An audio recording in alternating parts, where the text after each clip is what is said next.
Mamadi Keïta est né en Haute-Guinée en 1950.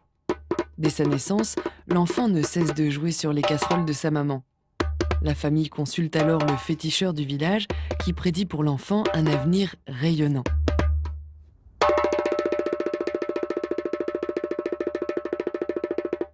Le jeune Mamadi est confié au vieux batteur du village, Karine Kadian Kondé, qui va l'initier au secret de la vie afin de lui apprendre à faire parler son djembé et devenir ainsi un djembé fola. Dès l'âge de 8 ans, le jeune Mamadi commence à accompagner sur son petit tam-tam le travail des cultivateurs de son village. La vie aurait pu continuer ainsi pendant longtemps si l'indépendance de la Guinée de 1958 n'avait poussé son président, Ahmed Sékou Touré, à vouloir affirmer que les artistes guinéens étaient bien les meilleurs d'Afrique. Dans chaque village, les recruteurs de la Révolution sélectionnaient les enfants doués pour la danse ou la percussion. Après quelques années de formation musclée dans les centres régionaux, les meilleurs élèves étaient sélectionnés lors de la quinzaine artistique de Conakry et intégraient les grands ballets nationaux.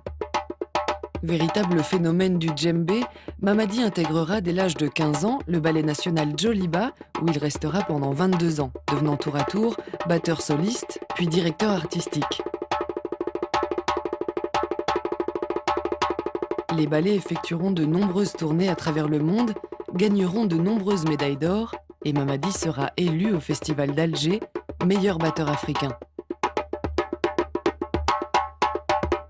À la mort de Sékou Touré en 1984, la Guinée s'ouvre alors vers l'extérieur et Mamadi Keïta est invité un peu plus tard en Europe pour y exercer ses talents d'artiste et de professeur.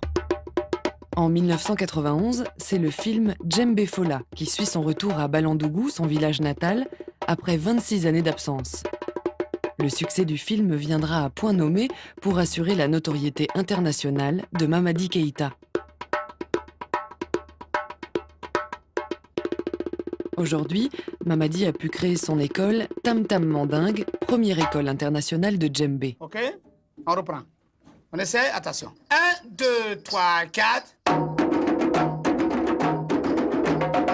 Le Tam Tam Mandingue, je l'ai créé à Bruxelles. Alors, cette école est devenue grand, et les gens venaient un peu partout pour apprendre dans le Tam Tam Mandingue. Maintenant, il y en a à Washington, il y en a à Tokyo, au Japon, il y en a 3 en Allemagne, il y en a 4 en France, il y en a 1 à Genève.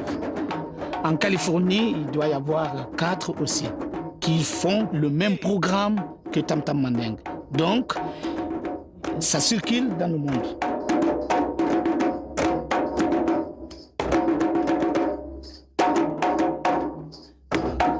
Je suis à la disposition de tout le monde, tous ceux qui veulent apprendre cette culture, cette tradition, cette historique, n'est-ce pas, rythmique.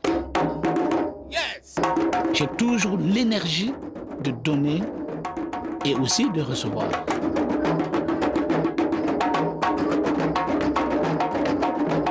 Djembé, c'est un instrument qui parle, c'est un instrument qui communique.